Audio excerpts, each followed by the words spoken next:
Assalamu alaikum. Bon, nous sommes aujourd'hui le 26 août 2022.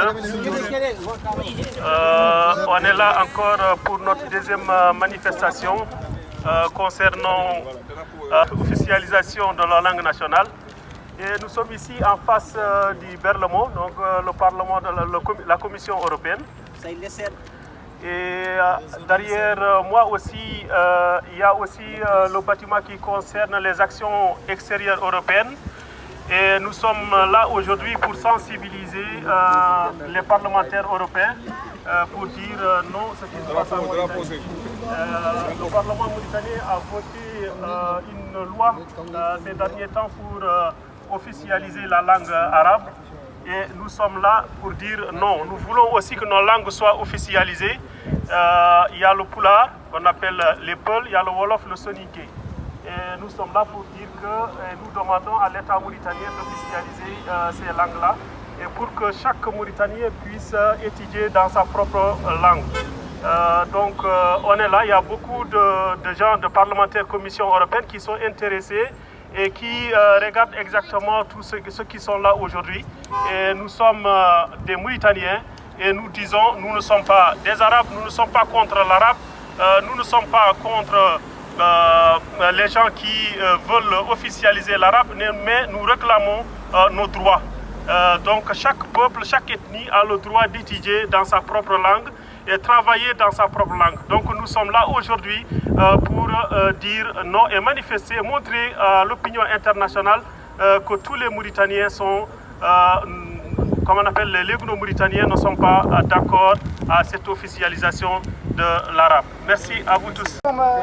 جينا هون اليوم قدام مفوضية الأوروبية لكن عبروا على أن هذه الأوروبا اللي هي تعادل الواقع ما لنا قابلينها نددنا بها ومازلنا مندين بها ما بين عنها ورافضينها ورافضين الحكومة اللي صوتت عليها أعضاء البرلمان هم شفنا لصوص موريتان ومازالوا في موريتان ودائما هم اللي يعدلوا الروايات اللي ينوبوا بهم المال الموريتاني هم اللي مسيطرين هاي روايات موريتان ولا مخلين اي قانون يمشي في موريتان كما ينبغي رافضينه ورافضينه ورافضينه يا الله يقراو الوقت كاملين للمواطنين اللي فماتيها بولاريه ووفيه وسلوكيه والبومباريه كامل يعطوا يقرا للموريتانيين لماذا ما يقرا لهم؟ مثل الدول الاخرين يا خير هناك لصوص نابين عن هذا يعرفوا على انه ما هو صالحهم ولا قابلينه ونحن مولي رافضين ذاك اللي دايرين هما ورافضينه ومندين فيه في كل بلاد ان شاء الله. جزاك الله خيرا. السلام عليكم تشفى وناشناليتي درمين دونون كو يدde demde guelliji gonɗe Mauritanie ɗe maɗe lawɗini donc harande bandiraɓe foof ne ñagane continue par ce que ko haare mo ganduɗa ko haare fotde continuede ɗum ɗon le combat continue. Merci beaucoup. Ici, ce drapeau-ci, c'est le drapeau de Martine Gavet, qui rassemble tous les panafricains. Donc, les dictateurs sont tous unis, solidaires entre eux, mais nous, le peuple, on va à rang dispersé. Ce n'est pas comme ça qu'on va gagner cette bataille et cette guerre pour nos progénitures. Donc, je vous dis, ne vous fiez pas à le nombre de personnes. Nous, tous qui sommes sortis aujourd'hui, c'est une question de qualité, pas de quantité. Pour réussir un combat, ce n'est pas une question de nombre ou bien nécessairement de nombre et tout, mais c'est une question d'organisation et de savoir comment faire en nombre que nous sommes pour gagner ce combat. Je suis togolaise, mais Kémit est panafricaine. Donc, nous sommes ensemble et la guerre continue, la lutte continue. Oui, la guerre et la lutte continue. Et la France et tous les néocolonialismes et multinationales et tous ces gens-là qui abattent. Oui. Chers collègues, mesdames et messieurs, chers militants et militantes, la tension est pragmatique et tangible depuis la promulgation de la loi d'arabisation du système éducatif à l'intérieur du pays et au sein de la diaspora mauritanienne. La volonté d'arabisation de l'enseignement a suscité la colère des négros mauritaniens éveillés des tensions inscrites dans l'histoire du pays depuis des générations.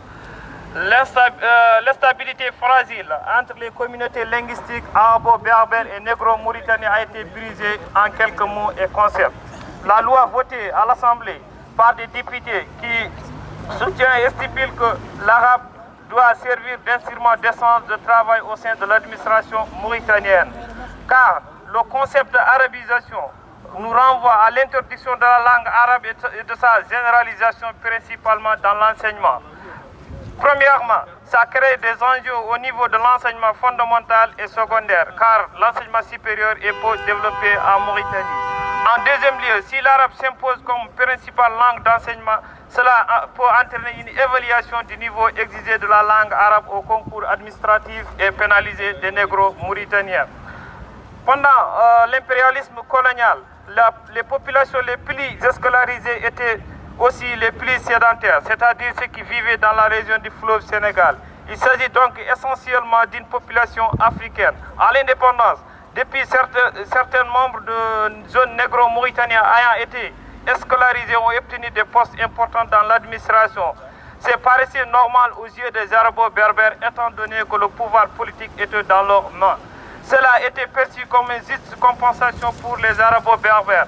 Ensuite, dans les années 1965-1966, une première réforme de l'enseignement sera édictée par le président Mokhtar Ould Daddah. Cette réforme visait à interdire plus la langue arabe dans le système d'enseignement, car selon lui, les arabophones étaient défavorisés par ce système d'enseignement essentiellement francophone. Cependant, les négro-mauritaniens se sont sentis visés par cette réforme qui est, selon eux, en moins de marginaliser et va gêner l'accès aux postes administratifs. Cette question sera par la suite devenue un véritable objet politique concernant l'équilibre entre les arabo-berbères et les négro-mauritaniens dans les années 90 où le président Ould Daddah continue ses réformes et introduit encore plus la langue arabe dans le système d'enseignement. Toutefois, la Mauritanie ne disposait pas suffisamment d'enseignement arabophone qualifié. Cette réforme à visée politique a donc posé de grosses lacunes. Il y a eu une expression qui est née à cette époque qui dit que ces réformes d'enseignement ont donné une génération d'analphabètes en deux langues. Ce n'est pas un hasard. Il y a eu des manifestations en Nouakchott et dans la diaspora mauritanienne. Le fait que les Noirs mauritaniens aient été sensibilisés, car cette loi est une preuve de plus qu'il y est ressenti cruellement comme une marginalisation, comme s'ils étaient des citoyens de seconde zone. Le plus inquiétant est que le gouvernement et le président de la République, loin de regretter cette loi qui divise les Mauritaniens, mais ont plutôt assumé après sa promulgation. Les malencontreuses sorties de cette loi d'arabisation en outrance d'une volonté symbolique et non seulement sur la généralisation de l'arabe, mais aussi sur l'arabité de la Mauritanie au moment où nous parlons de réconciliation nationale, du dialogue national, de l'unité nationale. Aujourd'hui, conformément aux orientations du président de la République, ils vont faire la promulgation de la promotion de la langue arabe et sa défense, en principe de son appui et de sa généralisation comme une langue de travail, d'essence administrative et de recherche scientifique. La communauté négro-mauritanienne ne rejette pas l'arabe en soi, elle embrasse l'apprentissage de cette langue depuis de belles lurette. Elle n'est pas l'ennemi de l'arabe. Le président de la République et son gouvernement sont des premiers adversaires de l'arabe car ils en usent comme un moyen d'oppression, dépréciant ainsi sa beauté, son attractivité en créant le dégoût et le rejet de son égard. La communauté négro-mauritanienne rejette plutôt la manière dont on veut l'imposer comme une langue unique de travail d'essence administrative, ce qui fait d'elle un facteur non d'une unité et de cohésion sociale, mais la dégénérescence de notre merveilleuse diversité culturelle en haine et en antagonisme, dans un nom qui serait difficile de défaire par la suite des deux communautés qui entretenaient un perpétuel conflit. Diversité culturelle pour la justice d'appréciation de laquelle trouver un moyen consensuel et harmonieux devrait être aujourd'hui le souci majeur du président de la République et son gouvernement. La limite scientifique de l'arabe dans le sens de la recette et de l'innovation n'échappe à personne. Tous les pays arabes dans le domaine de la recette et de l'invention scientifique utilisent le français ou l'anglais et également les langues de communication. Nous ne devions pas, à un moment opportun pour parler de la généralisation de l'arabe et de l'arabité comme identité culturelle de notre République. Ce qui est urgent aujourd'hui, c'est de s'attarder sans tarder aux problèmes cruciaux auxquels le pays est confronté, à savoir le racisme, l'esclavage, la discrimination et l'exclusion sociale. Aujourd'hui, une peste nationaliste délicate envahit la Mauritanie comme cela n'a jamais été dans les années 1966 et 1970 en parlant de l'arabité du pays, en ignorant ainsi la communauté noire dans toutes ses composantes. La peste nationaliste importée dans certains pays arabes aux intentions affichées à l'égard des négro-mauritaniens sont connues et qui sont à l'origine du déclenchement des autorités dont les Noirs ont tant souffert. Ce nationalisme mince brise aujourd'hui toute possibilité de coopération entre les communautés et l'espoir d'unité nationale, brandissant l'arabe qui, au lieu d'être un facteur de rassemblement, est un instrument d'exclusion de négro-mauritaniens, non seulement dans l'administration, mais aussi dans la vie quotidienne.